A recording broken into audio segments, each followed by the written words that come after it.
నమస్తే, welcome to our channel. నేను సౌజన్య.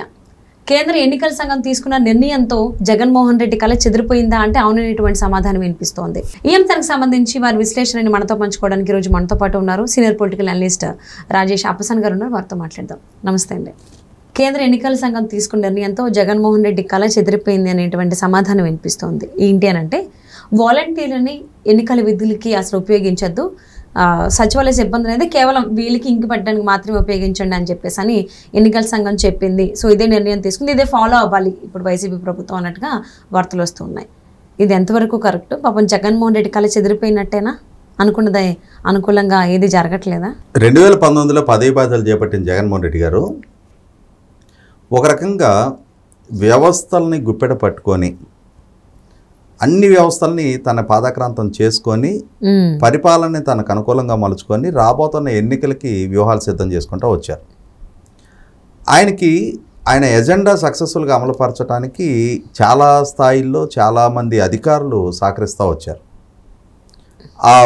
అటువంటి అధికారుల సహకారం వల్ల ఆయన చాలా ఉల్లంఘనకు పాల్పడ్డారు, అరాచకాలకు పాల్పడ్డారు, అక్రమాలకు పాల్పడ్డ తీరు మనకి ఆయన ప్రభుత్వ హయాంలో జరిగిన స్థానిక సంస్థల ఎన్నికల్లో చూసాం, తిరుపతి పార్లమెంటు ఉప ఎన్నికల్లో చూసాం, కుప్పం మున్సిపల్ ఎలక్షన్స్లో కూడా చూడటం జరిగింది. అంటే జగన్మోహన్ రెడ్డి గారి ప్రభుత్వమే అధికారికంగా వ్యవస్థల ఉల్లంఘనకు పాల్పడటం, చట్ట ఉల్లంఘనకు పాల్పడటం, అధికార దుర్వినియోగానికి పాల్పడటం, ప్రతిపక్ష పార్టీలని కనీసం నామినేషన్ కూడా వెయ్యనివ్వకుండా పోలీసుల ద్వారా నిర్బంధాన్ని ప్రయోగించి బలవంతపు విత్డ్రాయల్స్, అంటే నామినేషన్ వేసిన వాళ్ళ చేత పోలీసుల ద్వారా మీరు కనుక నామినేషన్ విత్డ్రా చేసుకోకపోతే మీ మీద గంజాయి కేసు పెడతాం, మీ ఆర్థిక మూలాలు దెబ్బ కొడతాం, మీ మీద నాన్ బెయిలబుల్ కేసులు నమోదు చేస్తామని చెప్పని బెదిరించి భయపెట్టి ప్రలోభపెట్టి, అంటే మొట్టమొదటి డబ్బేరేసారు. మీరు నామినేషన్ విత్డ్రా చేసుకోండి, మేము ఏకగ్రీవం చేసుకుంటాం, యునానిమస్గా డిక్లేర్ చేసుకుంటాం. వీళ్ళు డబ్బుకు లొంగితే, అంటే మనకి సామధాన భేద దండోపాయాలని ఉంటాయి, డబ్బుకు లొంగితే బెదిరించే అవసరం లేదు, బెదిరింపులకి లొంగకపోతే దండోపాయం, దాడులు చేయి, దౌర్జన్యాలు చేయి, ఈ రకమైన విధానాలను అవలంబిస్తూ వచ్చారు. 2024 అసెంబ్లీ ఎన్నికల్లో కూడా ఇదే విధానాన్ని అవలంబించాలని వ్యూహాత్మకంగా అడుగులేస్తూ ఉన్నారు. ఆ అడుగులేసే నేపథ్యంలోనే ఆయన ఈ మధ్యకాలంలో ఎమ్మెల్యేలతో వర్క్షాప్ పెట్టిన సందర్భంగా ఆయన ఎమ్మెల్యేలకి ఎక్స్ప్లెయిన్ చేయడం జరిగింది. నేను డీబీటీ ద్వారా ఇన్ని లక్షల కోట్ల రూపాయలు ప్రజలకి సంక్షేమాన్ని అందిస్తూ ఉన్నా, నేను బటన్ నొక్కుతా ఉన్నా, ఆ బటన్ నొక్కి మీకు ఒక ప్లాట్ఫామ్ బిల్డప్ చేస్తున్నా, ఈ ప్లాట్ఫామ్ బిల్డప్ చేసిన ఆ యాంబియన్స్ని ఎక్స్ప్లైట్ చేసుకొని మీరు ప్రజల్లోకి చొచ్చుకెళ్ళాలి, ప్రజల్ని మనకు అనుకూలంగా మలుచుకోవాలి, మీకు నేను ఇన్ని లక్షల మంది సైన్యాన్ని మీకు అప్పచెప్తున్నా అని చెప్పని ఆయన వివరించి చెప్పడం జరిగింది.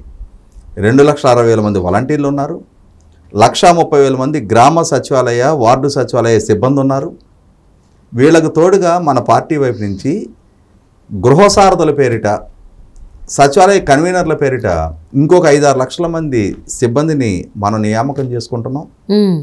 అంటే మీ చేతిలో 10 లక్షల మంది సైన్యం ఉన్నారు. ఇప్పుడు అది ప్రతిపక్ష పార్టీలకు లేని అడ్వాంటేజ్ ఇది. నేను గవర్నమెంట్లో ఉన్నా, నేను ప్రజలకు సంక్షేమ పథకాలు అందిస్తూ ఉన్నా, మీకు ఇంతటి మెకానిజం, ఇంతటి సైన్యాన్ని మీకు అప్పచెప్తా ఉన్నా. Why not 175? మనం గతంలో 151 గెలిచాం. ఇప్పుడు ఇన్ని రిసోర్సెస్, ఇంత మెకానిజము, ఇంత యంత్రాంగము, వీటిని అడ్డం పెట్టుకొని మనం 175 ఎందుకు గెలవలేమని చెప్పని వాళ్ళ శాసనసభ్యుల్ని మోటివేట్ చేస్తూ వచ్చారు ఆయన. అంటే ఆయన ఈ మాట్లాడుతున్న ప్రసంగాలు ఇవన్నీ ప్రతిపక్షాలకి జారట్లేదా? బాహటంగానే లైవ్ ఇచ్చుకుంటూ ఉన్నారు. ఆయన ఎక్కడ దాచుకోకుండా, ఎటువంటి సస్పెషన్ లేకుండానే చెప్తున్నారు. వాలంటీర్లు మన పార్టీ అభిమానులే అని చెప్తా ఉన్నారు. ఇటువంటి నేపథ్యంలో ఖచ్చితంగా ప్రతిపక్షాల వైపు నుంచి అభ్యంతరం వ్యక్తం అవుతుంది. వాళ్ళ పార్టీ అభిమానులకి ప్రజలు కట్టిన పన్ను నుంచి జీతం చెల్లిస్తూ ఉన్నారు. వాళ్ళని ఎన్నికల విధుల్లో కొనసాగించిన పక్షంలో వాళ్ళు అవుట్రైట్గా జగన్మోహన్ రెడ్డి గారి పార్టీకే పనిచేస్తారు. అదే సందర్భంలో ఇవాళ గ్రామ వార్డు సచివాలయ సిబ్బంది ఉన్నారు. ఇక్కడ మనం గమనించుకుంటే ఎన్నికలు అనేది ప్రజాస్వామ్యంలో అత్యంత కీలక ఘట్టం. ఆ ఎన్నికల నిర్వహణకి సమర్థత, అనుభవము, పరిజ్ఞానం ఉన్న ఉద్యోగులు కావాలి. ఈ గ్రామ వార్డు సచివాలయ ఉద్యోగుల వాళ్ళకున్న అనుభవం ఎంత? 2019 అక్టోబర్ 2వ తారీఖు ఆ వ్యవస్థ తీసుకొచ్చారు. వాళ్ళని డిస్ట్రిక్ట్ సెలక్షన్ కమిషన్ ద్వారా వాళ్ళని అపాయింట్మెంట్స్ జరిగినాయి 2019 అక్టోబర్ 2. వాళ్ళని 2 years ప్రొబేషన్ పీరియడ్లో అటు పెట్టారు. అంటే ట్రైనీస్ 2 years వరకు. వాళ్ళని 2021 అక్టోబర్ 2కి వాళ్ళ ప్రొబేషన్ కంప్లీట్ అయింది. అయినా సరే వాళ్ళని రెగ్యులర్ ఎంప్లాయీస్గా వాళ్ళని గుర్తించింది 2022 జూన్ 30 మాత్రమే. అంటే రేపు ఎన్నికలు సమీపిస్తున్న 2024 ఏప్రిల్ నాటికి వాళ్ళకి కనీసం 2 సంవత్సరాల పాటు పూర్తిస్థాయి ప్రభుత్వ ఉద్యోగులుగా పనిచేసిన అనుభవం కూడా లేదు. అటువంటి వాళ్ళని పూర్తిస్థాయి ఎన్నికల విధుల్లో ఎంగేజ్ చేయాలి అని చెప్పని మొదటి నుంచి ఎన్నికల విధుల్లో కీలకంగా వ్యవహరించే ఉపాధ్యాయుల్ని ఎన్నికల విధులకు దూరం చేయాలి అని చెప్పని ఉపాధ్యాయులకి బోధనేతర విధుల్లో అంటే బోధనేతర విధులు వాళ్ళకి కేటాయించడానికి వీల్లేదు అని చెప్పని ఒక జీవో తీసుకొచ్చారు. అంటే వాళ్ళు బియాండ్ టీచింగ్ వాళ్ళు ఇంకా వేరే ఏ ఫంక్షనింగ్లో పాల్గొనడానికి వీల్లేదు అని చెప్పని ఒక జీవో తీసుకొచ్చారు. కానీ మొదటి నుంచి ఎన్నికల నిర్వహణలో ఎక్స్పీరియన్స్ అండ్ ఎక్స్పర్టైజ్ ఉంది టీచర్లకి. తెలంగాణలో మొట్టమొదటి ఫ్యాక్టరీ అవుట్లెట్ ముకుందా జ్యువెలర్స్ మన కొత్తపేటలో ఫిబ్రవరి 14న గొప్ప శుభారంభం. అందమైన ఈ శుభారంభంలో ఎన్నో విశేషాలు. కొన్నంత బంగారానికి వెండి ఉచితం. VA 2% నుండి 12% మాత్రమే. మేకింగ్ చార్జెస్ లేవు. సిల్వర్ జ్యువెలరీపై 70% exchange value. Mukunda Jewellers Kothapet. First నుంచి కూడా ఆఖరికి గతంలో అయితే ఓటర్ల నమోదు తొలగింపులు కూడా ఉపాధ్యాయుల చేతి మీదుగానే జరిగాయి. గ్రాడ్యువల్గా ఆ విధానాన్ని ఉద్యోగుల నుంచి ఉపాధ్యాయుల నుంచి దూరం చేస్తా వచ్చి ఇప్పుడు ఎలక్షన్ ప్రొసీడింగ్స్లో కూడా ఎలక్షన్ విధుల్లో కూడా ఉపాధ్యాయుల ఇన్వాల్వ్మెంట్ ఉండకూడదు అని చెప్పని ఒక జీవో తీసుకొచ్చారు. అంటే ఆయన ఉద్దేశం ఏంటి అంటే వీళ్ళందరూ మన ప్రభుత్వ హయాంలో ఏర్పాటైన అపాయింట్ చేయబడ్డ ఉద్యోగులు, వీళ్ళు మనకు లాయల్గా ఉంటారు. మనం ఇచ్చాం ఉద్యోగాలు వాళ్ళకి, మనం వాళ్ళకి PRC ఇస్తున్నాం కాబట్టి మన పార్టీ కార్యకర్తలాగా వాళ్ళు పనిచేస్తారు. వాళ్ళని అడ్డుపెట్టి ఎలక్షన్ని మనం మ్యానిపులేట్ చేసుకోగలుగుతాం. ఎలా అయితే తిరుపతి పార్లమెంట్ ఎలక్షన్లో చేశామో, ఎలా అయితే కుప్పం మున్సిపల్ ఎలక్షన్లో చేశామో, ఎలా అయితే స్థానిక సంస్థల ఎన్నికల్లో చేశామో అదేవిధంగా ఎన్నికలన్నీ ఒక అపహాస్యంగా మార్చేసి ఈ సిబ్బంది మన వాళ్ళని పెట్టుకొని వాళ్ళ ద్వారా ప్రజల మనోభావాలు, ప్రజల ఓట్లు ఇవన్నీ మనకు అనవసరం. మనకి ఉద్యోగులు మన చేతిలో ఉంటే మనకి గ్రామాల్లో ఒక సామెత ఉంటుంది, వడ్డించేవాడు మనవాడైతే కడబంతిని కూర్చున్నా మనకు అందుద్ది అని చెప్పని.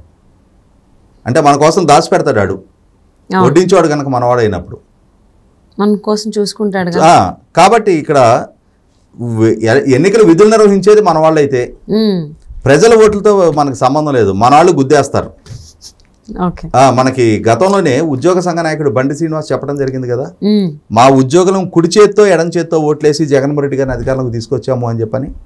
అంటే ఎన్నికల్లో అక్రమాలకు పాల్పడి ఇవాళ ప్రజలు కట్టిన పన్నుల నుంచి జీతం తీసుకుంటున్న ప్రభుత్వ ఉద్యోగులు వాళ్ళ రాజకీయ ఎజెండాను అమలుపరచడం కోసం ఎన్నికలని అపహాస్యం పాలు చేస్తా ఎన్నికల వ్యవస్థని వాళ్ళ గుప్పెట్లో పెట్టుకొని వాళ్లే ప్రభుత్వాలని కూల్చడానికి, ప్రభుత్వాన్ని స్థాపించడానికి సంసిద్ధం అవుతున్నారు అని చెప్పని మనకి బండి శ్రీనివాస్ వ్యాఖ్యల ద్వారా తేడతనం అవుతుంది.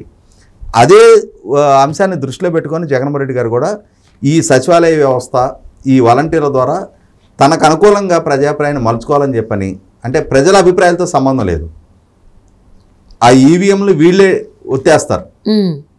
ఎవరెవరైతే ఓటుకు రాలేదో వాళ్ళ ఓట్లన్నీ వీళ్ళే వేసేస్తారు. గెలుపుకి ఓటమికి మధ్య ఎంత వేరియేషన్ ఉంటుంది? 5%, 6% ఉంటుంది. సో ఆ 5-6% వీళ్ళ ద్వారా ఆయన ఓట్లు ఏం చేసుకోవాలనే ఆలోచన ఉన్నాడు, రిగ్ చేసుకోవాలనే ఆలోచన ఉన్నాడు. బూత్ క్యాప్చర్ లాంటివే ఇవన్నీ కూడా. అంటే ఒక రకంగా వెనకటి రోజులనేమో మజిల్ పవర్ తోటి వాళ్ళు ఈ గూన్స్ బూతుల్లో చొరబడి దౌర్జన్యాలు చేసేవాళ్ళు. ఇప్పుడు వైట్ కాలర్ రాళ్లతో అనమాట ఉద్యోగుల రూపంలో బూతుల్ని క్యాప్చర్ చేసేయటం, దాని ద్వారా అధికారాన్ని సుస్థిరం చేసుకోవాలని జగన్మోహన్ రెడ్డి గారు ఆశించాడు. కానీ ఎలక్షన్ కమిషను ఇవి ఏం చెల్లుబాటు కావనైనా ఈ సచివాలయ ఉద్యోగుల్ని పోలింగ్ విధుల్లో వాడుకోవాలి అని అంటే మనకి ఓటేసిన వాళ్ళకి చుక్క పెట్టేది ఉంటుంది, దాని వరకు వాడుకోండి వాళ్ళకి. అంతేగాని వాళ్ళకి ఓటు ఎలో చేయటం, ఈవీఎం ఆపరేషను ఇవేవి వాళ్ళకి సంబంధం లేదు. ఆ విధిలో వాళ్ళని కొనసాగించడానికి వీల్లేదు. వాలంటీర్లని అసలు ఎన్నికల విధులకి పాల్గొనడానికి వీల్లేదు, ఎన్నికల విధులకు దూరం పెట్టండి అని చెప్పారు. ప్రజలు ఏం కోరుకుంటున్నారు అని అంటే వాలంటీర్ని మరింత నియంత్రించాల్సిన అవసరం ఉంది. అసలు ఎన్నికలు కోడ్ వచ్చిన తర్వాత ఈ వాలంటీర్ అనేవాడు సంక్షేమ పథకాల లబ్ధిదారులని కలవటానికి వీల్లేదు. ఓకే. ఎందుకంటే వాడి డ్యూటీలో భాగంగా ప్రభుత్వ వెల్ఫేర్ స్కీమ్స్ బెనిఫిషరీస్ని మీట్ అవటం, వాళ్ళ దగ్గర వీళ్ళు క్యాంపెయిన్ చేస్తున్నారు. కాబట్టి వాళ్ళని అసలు కంప్లీట్ అన్ని విధుల నుంచి దూరం పెట్టేయాలని, మళ్ళీ ఎలక్షన్స్ పూర్తయినాక కొత్త ప్రభుత్వం వచ్చిన తర్వాతే వాళ్ళని ఎంగేజ్ చేసుకోవాలి, లేదు ఎలక్షన్ ప్రాసెస్ కంప్లీట్ అయిపోయిన తర్వాత ఎంగేజ్ చేసుకోవాలి. ఇది ప్రజల నుంచి మిగిలిన రాజకీయ పక్షాల నుంచి వస్తున్న డిమాండ్. ఎలక్షన్ కమిషన్ దాన్ని కూడా పరిగణలోకి తీసుకొని వీళ్ళని అసలు కనీసం ఏ ఓటర్ ఇంటికి అడుగు పెట్టకుండా నియంత్రించాల్సిన అవసరం ఉంది. వాళ్ళకి ఆ విధమైన ఆదేశాలు ఇవ్వాల్సిన అవసరం ఉంది. వాళ్ళని ఎన్నికల విధుల నుంచి దూరం పెట్టండి అని చెప్పని ఆదేశాలు ఇచ్చారు.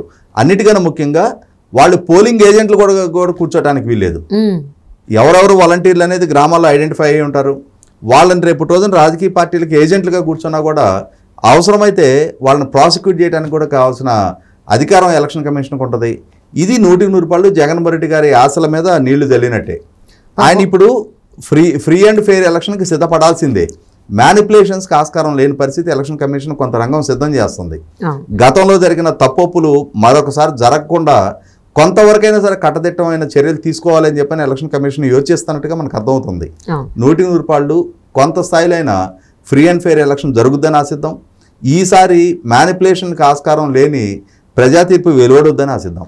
తప్పకుండా అండి. సో ఆ దిశగానే ఎన్నికల సంఘం కూడా నిర్ణయాలు తీసుకుంటుంది. వాలంటీర్లని ఆ వ్యవస్థనే కంప్లీట్గా ఎన్నికల విధుల్లోకి రానియకుండా నిర్ణయం తీసుకుంది. కాబట్టి కొంచెం అది హర్షించదగ్గ విషయమే. సో ఈ నెక్స్ట్ ఆంధ్రప్రదేశ్లో జరగబోయేటువంటి ఎన్నికలు చాలా ట్రాన్స్పరెంట్గా జరుగుతాయి. ప్రజల నిర్ణయమే తీర్పుగా వస్తుందని ఆశిద్దాం. And thank you so much for spending your valuable time with us, Rajesh.